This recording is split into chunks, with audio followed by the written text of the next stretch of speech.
Morning students. पिछले video में हमने बात की थी about the poet W.B. Yeats के बारे में, तो उनकी पोएम को रीड किया था। आज हम क्या करेंगे, पोएम की पैराफ्रेसिंग करेंगे। पैराफ्रेसिंग यानी लाइन टू लाइन उसको एक्सप्लेन करेंगे। तो आज के लिए स्टार्ट करते हैं। ये जो पोएम है ये हमने पहले भी डिस्कस किया है कि this poem was addressed to Maud Gonne, with whom the poet was passionately in love but who never responded to his passion। तो ये जो पोएम है ये मॉड गॉन के लिए लिखी गई थी और ये क्योंकि यीट्स जो थे वो उनको बहुत प्यार करते थे। He loves him very much but she never responded. उन्होंने कभी उनको जवाब नहीं दिया, कभी रिस्पॉन्स नहीं किया, इसलिए उन्होंने अपनी फीलिंग्स जो थी वो इस पोएम के ज़रिए जो है उनको लिखी थी। तो इसकी जो फर्स्ट 4 लाइन्स हैं वो मैं रीड करूँगी, फिर उसको आपको एक्सप्लेन करूँगी। तो पहली 4 लाइनें जो है वो है, when you are old and grey and full of sleep and nodding by the fire, take down this book and slowly read and dream of the soft look your eyes had once and of their shadow deep. तो ये है first 4 lines. तो इसकी क्या explanation है, first stanza में poet क्या कहना चाहता है। तो ये पोएट है, he addresses Maud Gonne and asks her to think sometimes of her youth when she has grown old. जब वो बूढ़ी हो गई है उसे क्या करना है, अपनी पिछली जो लाइफ है यानी अपनी जो यूथ के दिन है उसको याद करना है।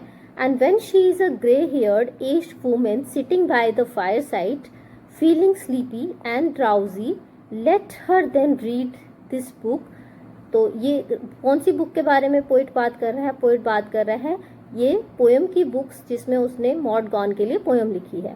तो वो कह रहे हैं कि उस टाइम पे फायर की साइड, फायर प्लेस की साइड पे बैठ के, जहाँ पे आग सेकते हैं उसके पास बैठ के आराम से अपनी चेयर पे रेस्ट करते हुए इस बुक को पढ़ना और ये फील करना कि क्या मैंने तुम्हारे बारे में लिखा है।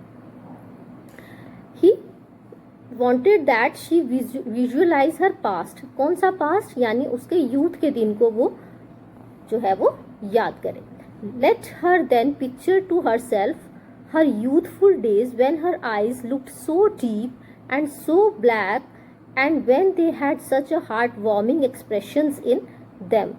तो कहने का मतलब है कि उसको वो दिन याद करने हैं जो उसकी यूथ के थे, जिसमें उसकी आईज जो थी वो बहुत डीप थी, बहुत ब्यूटीफुल थी और बहुत ही वार्मिंग थी और उनमें बहुत अच्छे जो एक्सप्रेशंस थे जो उसके दिल को अट्रैक्ट करते थे वो हुआ करते थे। तो यहाँ पे उसके जो क्या किया गया है, पोएट ने यहाँ पे क्या किया है कि जो फिजिकल ब्यूटी है, जो उसकी आईज की ब्यूटी है, उसको कॉन्ट्रास्ट किया है with the old age. Old age के लिए उन्होंने यूज़ किए हैं वर्ड्स जैसे कि ग्रे हेयर, और यूथ के लिए उन्होंने वर्ड्स यूज़ किए हैं जैसे कि डीप आईज, है ना। तो ये जो वर्ड्स हैं वो क्या कर रहे हैं, कंपेयर कर रहे हैं यूथ को किसके साथ, ओल्ड एज के साथ। So the poet here contrast the physical charms of his beloved in her youth with the grey hair, the worn out look and the infirmity of the same women when she has grown old. तो यहाँ पे youth को analyse किया गया है, किसके साथ compare किया गया है, किसके साथ, ओल्ड एज के साथ, कि यूथ में जो एक इंसान है उसकी ब्यूटी कैसी होती है और जैसे ही यूथ जो है वो डिक्लाइन होना शुरू हो जाता है तो उसके साथ उसकी ब्यूटी में क्या चेंजेस जो आते हैं, उसके फिजिकल अपीयरेंस में क्या चेंजेस आते हैं, वो फर्स्ट लाइन 4 लाइन्स में उसको कंपेयर किया गया है।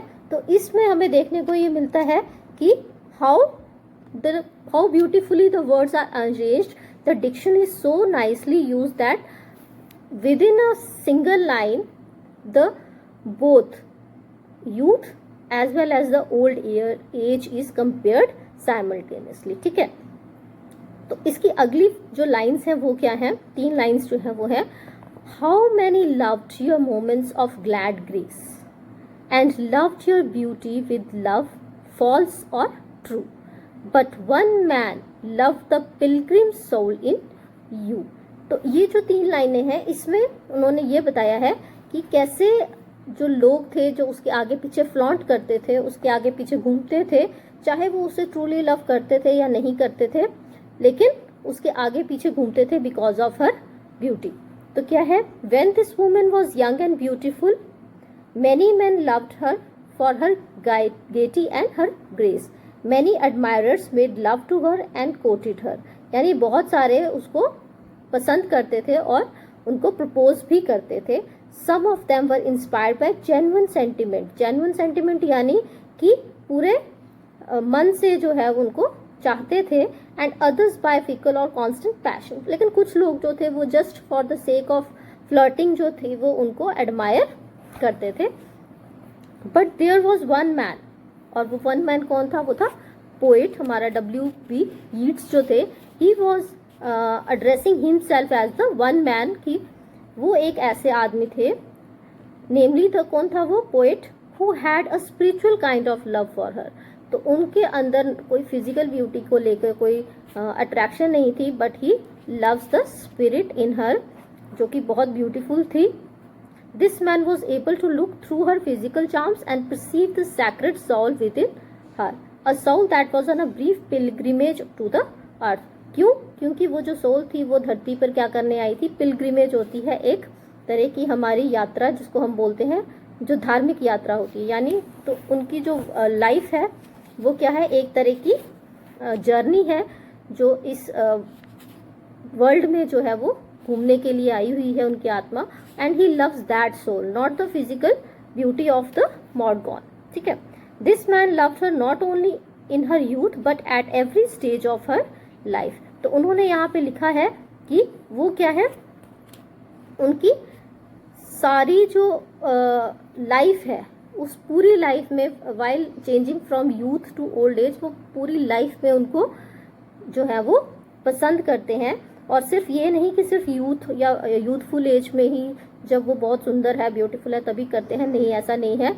वो through out his life he is in constant love with her.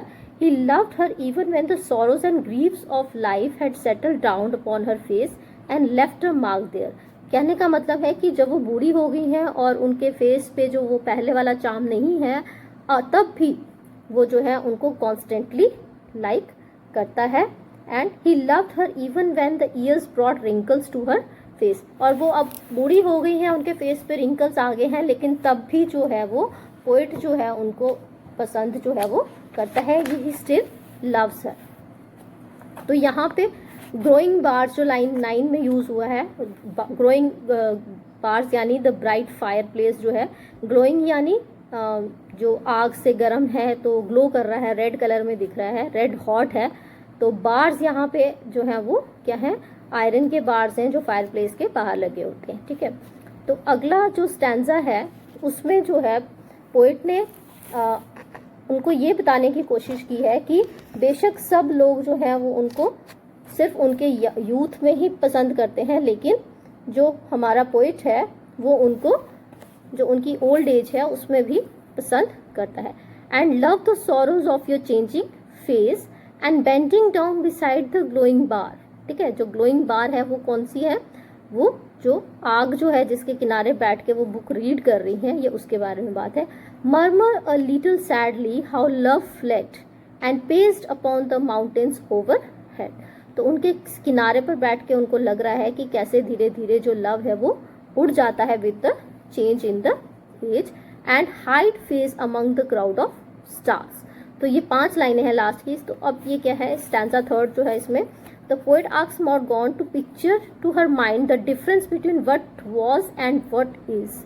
What was यानी क्या वो पहले थी, और व्हाट इज यानी अब वो क्या है। तो इन दोनों के बीच में कंट्रास्ट जो है वो कॉन्टिन्यूसली हर लाइन में, हर पैराग्राफ में या हर स्टैंजा में चल रहा है। She will then in a mood of reflection and melancholy, melancholy होती है उदासीता, और रिफ्लेक्शन यानी आप जो सोच रहे हो अपने माइंड में, जो आपकी इंट्रोस्पेक्शन जो चल रही है, तो आपके दिमाग में जो जो बातें आ रही हैं उसको हम बोलेंगे रिफ्लेक्शन। तो वो कह रहा है कि जब वो उस आग के पास बैठी हुई हैं और उनकी दिमाग में ये पूरी इमेजिनेशन चल रही है, उस टाइम पे जो रेड हॉट कोल है वो उस आग में जल रहा है।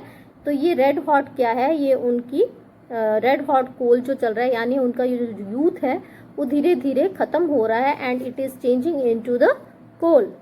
ठीक है, खत्म हो रहा है। and tell herself in a low voice that all her lovers except one had proved inconstant.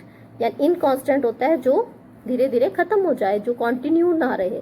तो वो कह रही हैं, वो कहना चाहता है पोइट कि इस टाइम पे उनको ऐसा फील होगा कि सारे उनके जो एडमायरर्स हैं, जो यंग एज में थे, जो उनके आगे पीछे घूमते थे, जो फ्लॉन्ट करते थे उनको, या उनको उनकी ब्यूटी को लगातार प्रेस करते रहते थे, अब वो सारे धीरे धीरे गायब हो गए हैं। क्यों गायब हो गए? Because she is no more a young lady of beautiful and loving charms. तो अब वो इतनी सुंदर नहीं रही है, अब बूढ़ी हो गई। तो सिवाय एक के, और वो एक कौन है? वो एक पोइट है जो कॉन्स्टेंटली जो है उनके साथ अट्रैक्टेड है, उनको उनके साथ उनका लवर है, कांस्टेंट लवर है।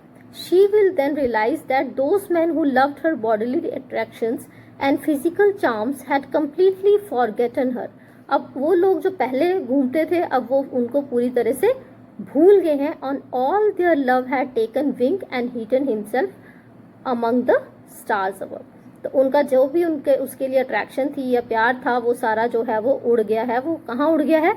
माउंटेन से भी ऊपर, यानी कि वो अब बिल्कुल नहीं रहा है। इट वेपराइजेस, ठीक है, वो खत्म हो गया है। तो यहाँ पे हम देखेंगे कि ये अब लव जो है उड़ गया। उड़ने यानी उसको पर्सोनिफिकेशन की गई है यहाँ पे। लव इज पर्सोनिफाइड, यानी जो उसकी लविट हैं वो अब ओल्ड हो गई हैं। तो और जो लव है मैन का, जो उनके लिए लव था, वो क्या है? खत्म हो गया है। वो कहाँ उड़ गया है? वो उड़ गया है माउंटेन्स के ऊपर। तो यहाँ पे क्योंकि वहाँ पे लिखा है ओवरहेड द माउंटेन्स, तो अब इसका मतलब ये नहीं है कि माउंटेन्स और स्टार्स जो है यहाँ पे वो उसको सिर्फ एक तरह की हमने यहाँ पे लिटरली नहीं है, यानी कि उनको सिर्फ एक आइडिया देने के लिए कहा है कि उनके ऊपर उड़ गया है, यानी वो इवेपोरेट हो गया है, इतना दूर चला गया है, इतना फार चला गया है कि अब वो उनके पास नहीं है। लेकिन only the man who love the pilgrim soul of the believed still loves her in her old age. तो वो जो ओल्ड एज है उसमें वो सिर्फ एक ही आदमी है जो उनको अभी तक याद कर रहा है, और वो कौन है? वो है W.B. यीट्स जो पोइट है। तो इसलिए तो ये है इस पोएम की पैराफ्रेजिंग। पोएम कोई ज़्यादा लंबी नहीं है, सिर्फ ये 4 lines and 3 lines and 5 lines, यानी 4 + 3 7 और 5 12 लाइन्स की पोएम है। तो इसकी ये पैराफ्रेजिंग है। आपको अगर समझ आ गया है तो ठीक है, नहीं समझ आया है, अगर कोई प्रॉब्लम है तो आप पूछ सकते हैं। जब भी आपको कहीं डिफ़िकल्टी आए तो पूछिए, और तब तक stay safe at your home place.